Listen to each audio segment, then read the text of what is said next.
You think Common Ground is worth a buck? Consider leaving a tip at lptv.org.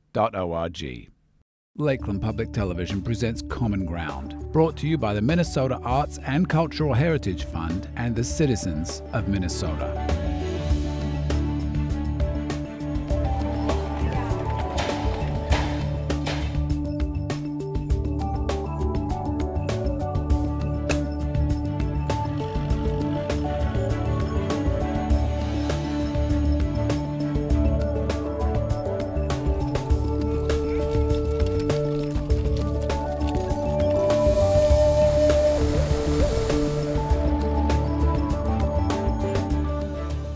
Welcome to Common Ground. I'm John Parsons.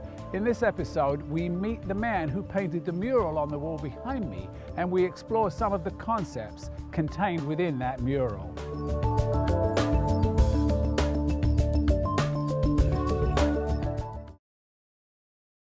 I'm Mike Meyer, sign painter from Mazeppa, Minnesota, and I do murals and signs all over the country and the world.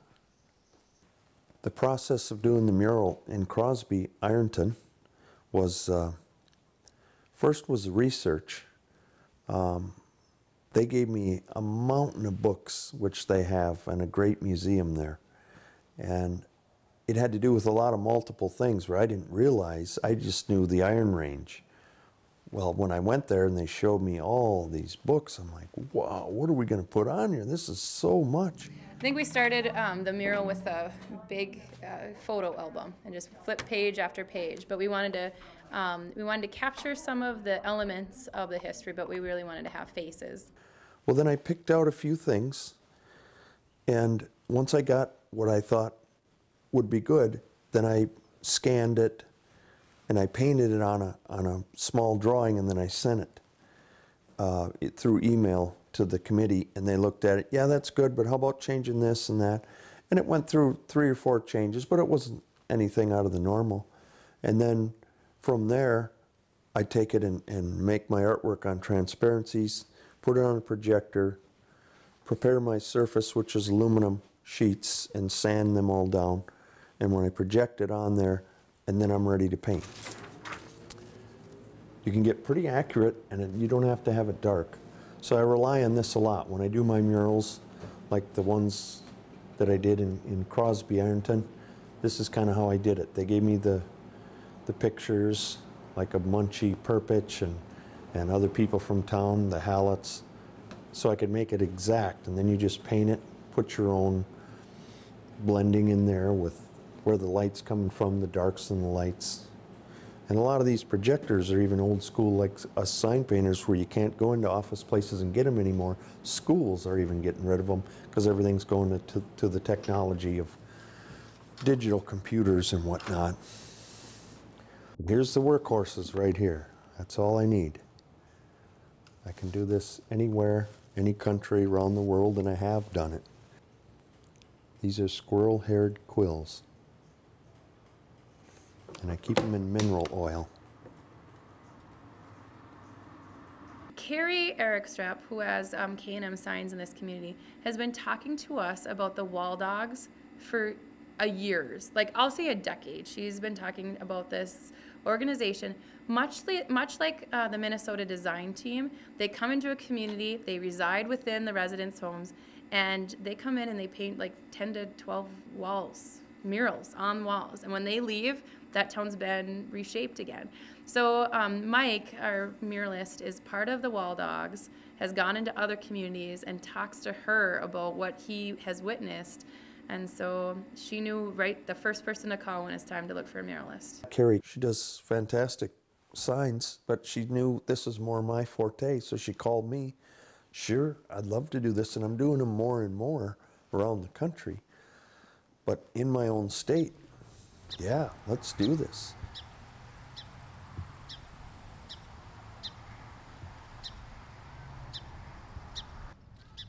I'm Jonna Johnson, and I'm the co-coordinator of Project Revive. Project Revive is committed to honoring the rich heritage of the Cuyuna Lakes and creating a family-friendly environment for tourism and economic development. We have a park that we're building in a vacated lot where cars were parking. It was great for parking. People enjoyed having close parking to the businesses, but now I think they'll enjoy even more having a place to sit, relax. Hopefully at Christmas time we'll have a Christmas tree, we'll have game tables, there'll be a water station, but we want to continue this history into the park and different themes. So there will be a bike wash station, fountains, so that the bikers can come, go to the bathroom, rest if they need to, but there'll also be places just to walk and learn about our community. Through research from the then city administrator, he started to learn about this group. They're rural architects, urban planners, architectural designers, planters, master gardeners, and they pick about 4 places a year that they go to. They visit for 3 or 4 days. They get a tour, they get to meet the community, and they came in April of 2010. And when they came, they gave us a wish list. It was a 25-page wish list. If you could paint this town in any way, shape, or form, here's what we would suggest you do. From that, the Project Revive group prioritized. This project really needed the buy-in from the city of Crosby. And thankfully, with their support, they went and bought that lot, and now we've been able to fundraise to get the mural done. All the underground work is done, but it's really a hope that we'll be able to spread this kind of standard of what we would like to see our Main Street look like throughout the community. So we're building from the bottom up, but we're hoping that other people will take notice. We knew that E.W. Hallett and his wife, Jessie Fern, were probably the 2 most integral. They're also helping with the fundraising, and right off the bat, we're able to write a check and help out with the first phase of our fundraising. So we wanted to make sure that we had E.W. and his wife, Jessie Fern Hallett, both depicted on this. Now, E.W. started many businesses in the community, and his wife wasn't one of the wives that just sat at home and doted on her husband. She started many things as well. So we have the library to thank for her and a church to thank for her. So we wanted to make sure that they were both there as a couple. You know, I don't think he ever really knew how much money he really had. I think he knew it was a lot, but he didn't know how much. Because some strange things happened along the way, which indicated to me he didn't really know. They created these trusts, and one of the things he was going to do was to give the library in Crosby $250 a year to run the library. The next year, he goes out and he builds a library there, and a $500,000 structure, or whatever it was, which was requiring over $100,000 a year to operate it, and we were going to give him $250, and the city of Crosby had no way to support such a thing, and he turned it over to the city. And so, by working with a couple other people, we got him changed some of his instruments, agreements, to fund more of the library. And at the time I said, I don't think he really has any idea how much he really has, because he knows you can't run a library on $250 a year, not that type of thing. And so I think that was kind of ingrained to it, that he had a lot more dollars than he realized.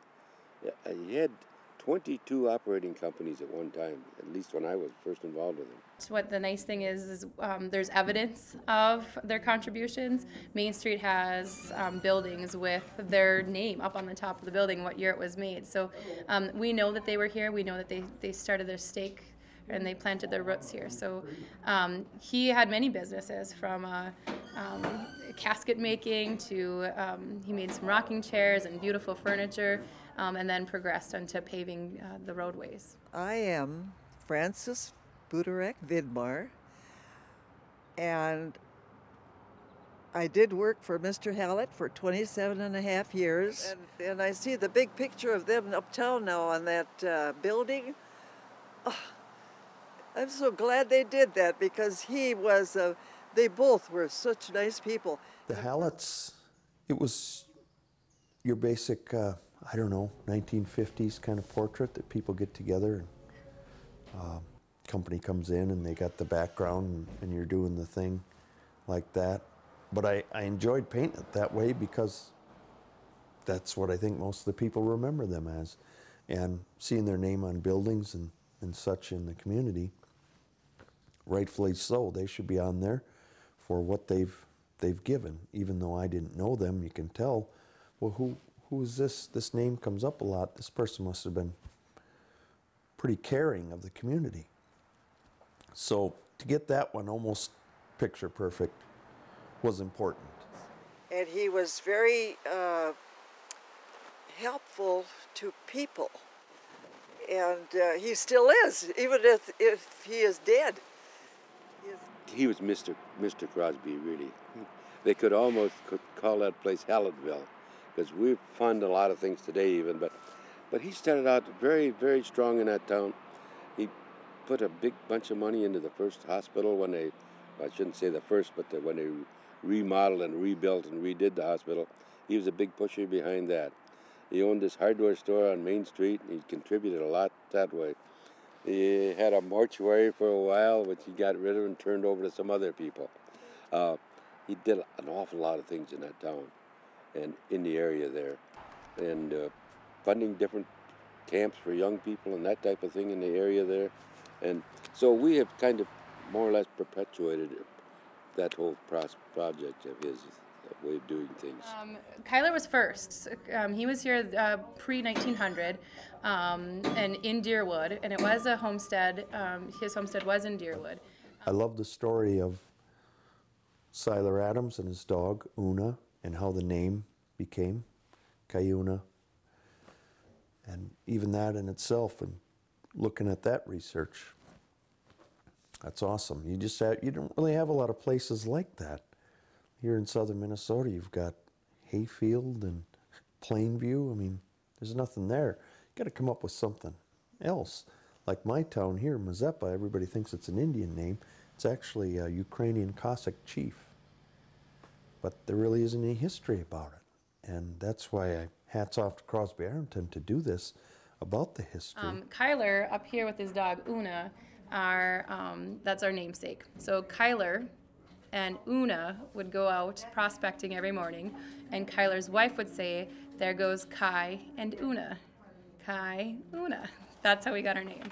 So they would do that, and he looked for ore from Deerwood, many of the surrounding areas. He looked for ore in even as far closer to Brainerd, and then he ended up finding it right here, and the first mine being out by Cuyuna. And we don't know how long Una lived. I'm sure one of the historians could tell you if Una lived a life of longevity or not, but we're glad that Una was there so that the name could be created. There was a picture of Cuyler Adams that I painted, but it was very vague. I knew he had a big white mustache, and it really wasn't much. The first one I did, I kind of did it by my own recollection of what a guy in that period would be like. Kind of like a lumber baron, if you will, but it'd be a miner. But then they said, no, we want it more like him. And I said, well, can you send me another picture? And they only really had one other one, and it was very generic with the big white mustache and all that. But I think I captured that from the other pictures.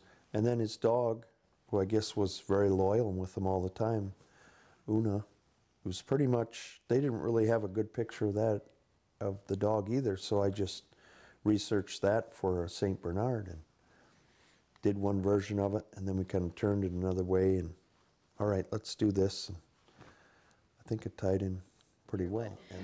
The miners came, and this picture really does show underground mining.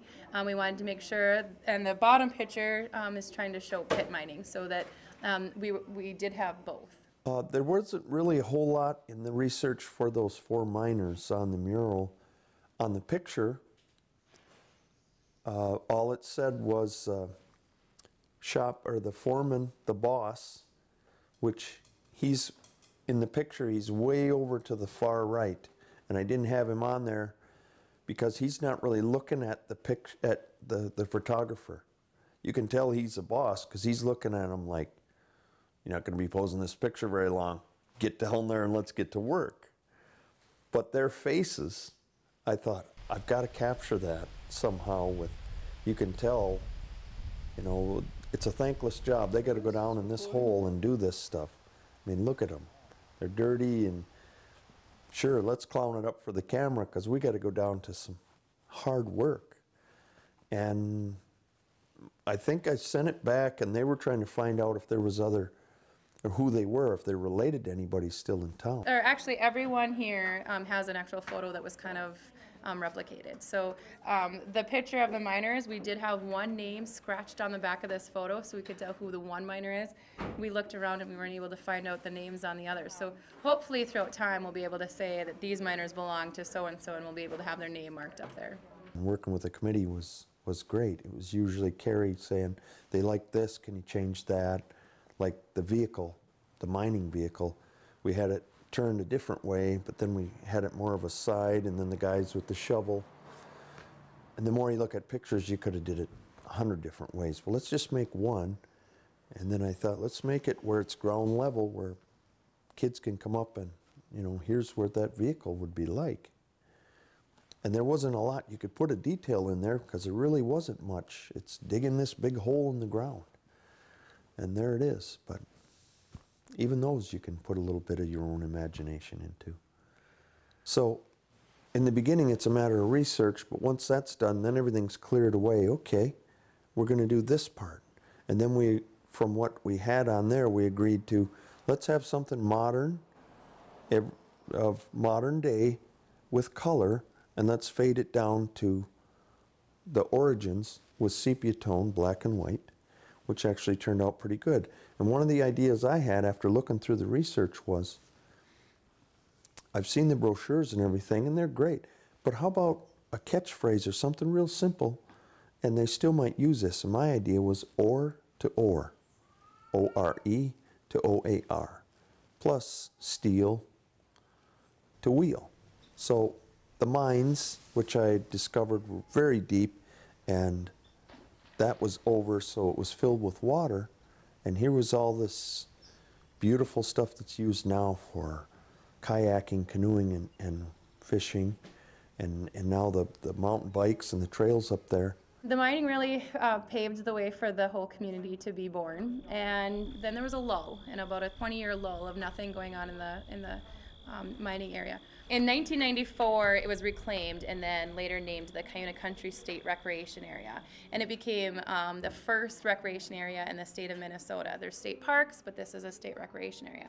So then in subsequent years, there was efforts made to keep it restored and keep it safe. So scuba diving has been going on in the rec area for several years. Kayaking, mountain biking, have occurred out there, but just not organized. So in the last 3-4 years, we've really taken notice that tourists are coming specifically for those reasons, and we started funding through many different avenues to be able to build a recreation park for their needs. One of the trails that was designed, it's 2 hills over here, is called Sandhog. And again, all the names of the trails reflect the mining history, so you show respect for that historical, cultural contribution that this all made to America. And Sandhog last fall was named at the International Mountain Bike International Summit in Utah as one of the first of this honor. The new honor is Flow Trail. Flow is where the design. So the top 5 flow trails in the world were named. The first 5 in the world, 2 in Europe, 3 in North America, and Sandhog was one of the 5. So, you know, that just actually flabbergasted us. Even the designers were kind of like, what? But it shows how new and how innovative what was created here, and that was entirely because we had this resource that you provided to be able to do it at that level. And that's what makes the difference, because that reputation, we've had people come here from all over the country. I rode with somebody from Wyoming this weekend, just happened to meet him on the trail, is because that's what they hear. Where's Sandhog? How do I get to Sandhog? I get that asked all the time. And of course, they've looked at all kinds of videos. They know what it looks like from, you know, a satellite, because that's how they've researched it. They've looked at the Facebook films of people riding it. They've read the reviews. So it's a very sophisticated consumer that comes out here for this recreation. Given being from South Dakota, the nice terrain, the technicality of it does definitely fall into the more difficult I guess, description of a trail. Fits it perfectly. If you like tight, technical, a little bit of flowy trails, it's a great trail to ride. Miners Mountain. And then recreationally, I was telling the folks on the way out, I ran into 5 guys with a boys' weekend out who had ridden mountain bike for 2 days and went diving the 3rd day. Oh my God. Wow. It's a national destination for diving because the people who need to be certified in deep water diving, which they have to do to have their license if they're doing, they come from all over the United States to do their training here. So deep. Yeah. Think about what you can do with a town located exactly in the middle of the state of Minnesota, 2 hours from a large population center, that has 1/2 of its town dedicated to green space, which includes 14 lakes, which are crystal clear, that are world-class diving, which has world-class mountain biking, has all kinds of complementary high-quality sports like kayaking, canoeing, and now stand-up boarding. Well, that's what we're building. And now you're seeing the downtown respond by doing some things with the Plaza. Now we went from the past up to the history. You'll see the pictures change from black and white to color. This is where we believe our future is going. And we hope that there'll be additional murals in the future that'll kind of take these points and broaden the idea. A mural like this in a town like this, it's not a sign. It becomes part of the community's personality, and it becomes what I call a landmark. You know, this corner that everything's being done at, it's great. It isn't just a mural there. They're doing the cement and the gazebo and all this stuff. That's going to be great. And there's much more history to be added with the bigger wall or other walls there. But like I said, this is what I want to be a part of, and I'm glad Carrie called me up there to do that. Hi, I'm Shannon, and you are at Shannon's Art and Soul. Shannon's Art and Soul is a gift shop, it's a boutique, it's a classroom. It's kind of a little bit of everything. We represent a lot of local artists. We teach classes, mostly by me, some by some of our other artists. We buy and sell stuff that's fair trade. We're always looking for something that's kind of new and unique and a little bit fun. You know, actually I really enjoy having a lot of local artists in town, but also in our store.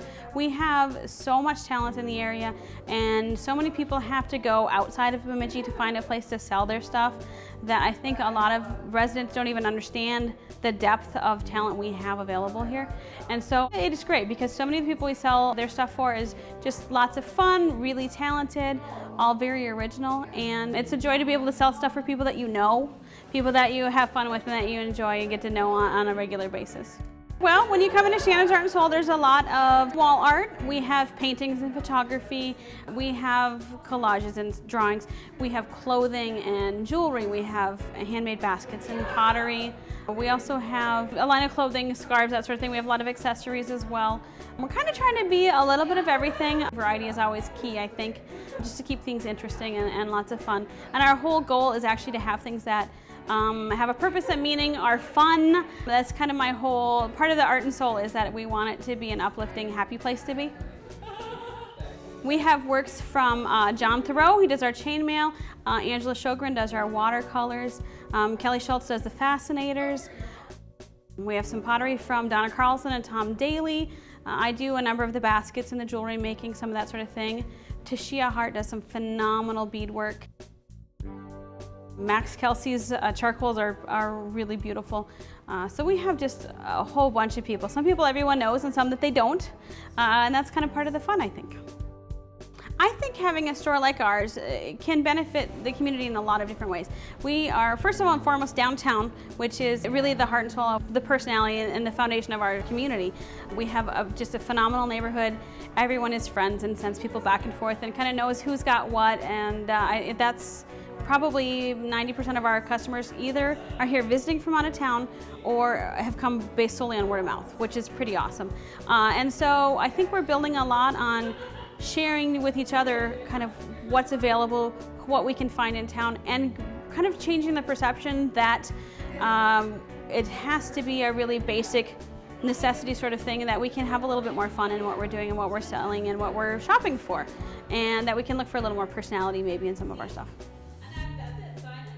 Our local artists get a lot more exposure, I think, by having, first of all, a place that, you can do art shows, and I do some work with some of those things as well, but to have a permanent location where they can tell people, go on downtown and check out Shannon's, see what we've got there. It not only gives exposure to other people, but people from out of town, locals, they know where to go and what to find. So artists can not only direct people to us, but it can be discovered from people from all over the country who happen to be here to visit. We've had people this week from Texas and Illinois, Germany.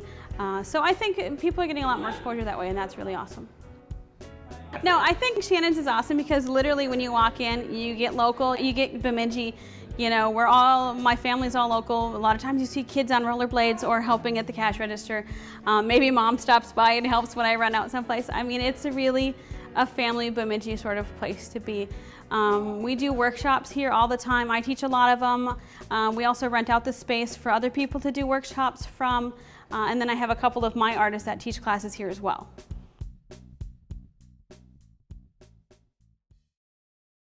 Thanks for watching. Join me again next time for another episode of Common Ground. If you have an idea for a Common Ground piece that pertains to North Central Minnesota, email us at legacy@lptv.org or call us 218-333-3022. To view any episode of Common Ground online, visit us at lptv.org.